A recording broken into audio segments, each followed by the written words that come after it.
everybody had a great, just like the LFA, then everybody'd be word like in. Hello. Hello. You can say goodbye. So you have power. You can take some papers and go.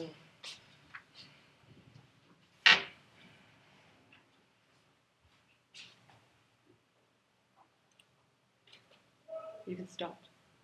In the LFA. So I'm going to talk about how does social media affect our lives.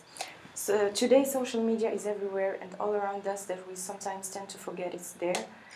We are confronted to social media in our everyday life, and it's not without any consequences on our lives. So radio, TV, newspapers, internet, social networks, etc. are things we're familiar with and things we use every day. Though we never stop and think about what they bring us, what they really bring us. Everyone has an account on at least one social network, such as Facebook, Twitter, etc. Those networks bring us closer to the news, to the things happening in the world, and sometimes to people living on the other side of the planet. This can seem like a good thing at the first sight, but it's not without any consequences, and this much power and progress can't be without any evil side. So, first of all, we can say that social media is a good thing because we can have access to news and to things happening in the other side of the world just one click away. And we can also talk to other people, meet new people. For example, on Facebook you can reach people that you haven't seen in many years or that you were with in middle school, who knows. Social media is not always a good thing. For example, we can take the example of the magazines. There's a lot of women that are insecure about their image, and because magazines teach them that you have to be a size 0 and 6 feet tall to fit in, which is almost impossible except if you're like a Victoria's Secret model, and that's not very accurate. So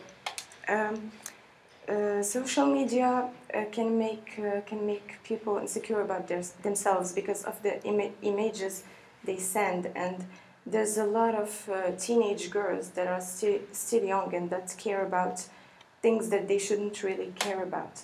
So social media can be very powerful because it helps publicity. For example, with social media you can advertise a lot of things. For example, if you go on social networks, you will see a lot of publicity on the side and everywhere, and so we are confronted to this kind of publicity, and it can influence us. For example, there are there's for example on Facebook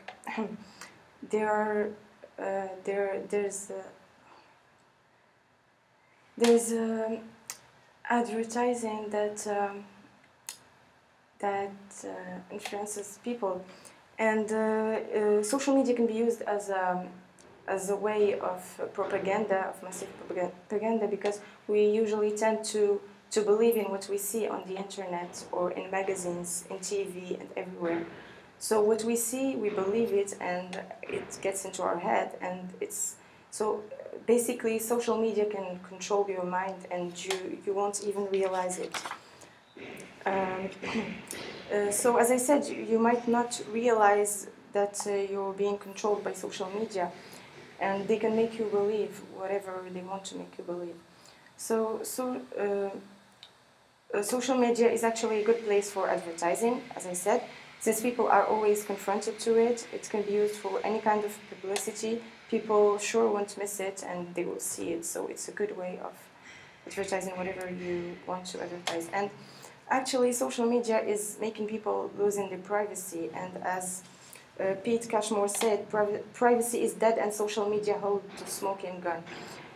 This means that social media took off all of the boundaries that were set in the first place of people's privacy. You can get information about anyone you want just by going on their profile, for example, or looking their name on Google or whatever. So, as a conclusion, we can say that social media can be good because it helps you with a lot of things. For example, if you want to get news or whatever is happening, but it's also bad because people don't realize it, but they're being influenced by it a lot. That's it. You see me working their tails out. Okay, so you talk about the positive and negative sides. Do you think there are more positive sides or negative? Actually, I think there are as many positive sides as bad sides, but we usually don't tend to concentrate of the negative side, because when you use a computer, for example, you only use it for information you get and everything, but you're not conscious of the fact that that your mind is being controlled by what you see. Okay. Is it a good thing that media have freedom of speech or not? I think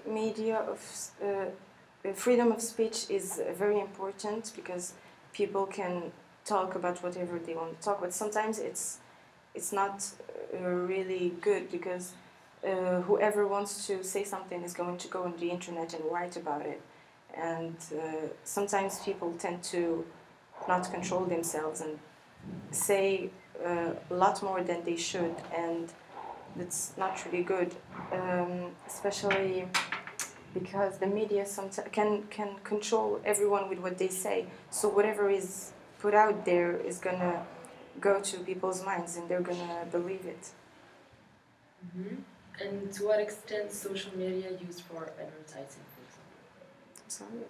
To what extent social media used for advertising?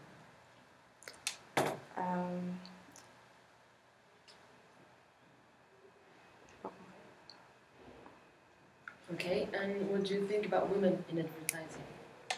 So the image given of women is not very positive, because when you see, for example, advertising and publicity, there's always a woman that is barely wearing something, and so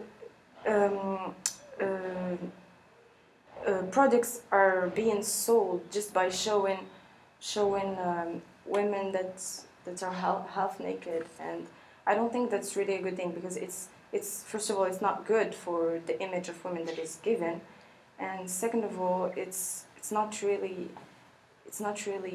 publicity if you're not showing what you're selling. In the library, yes, this will forever be a great memory. Everybody's still working LFA.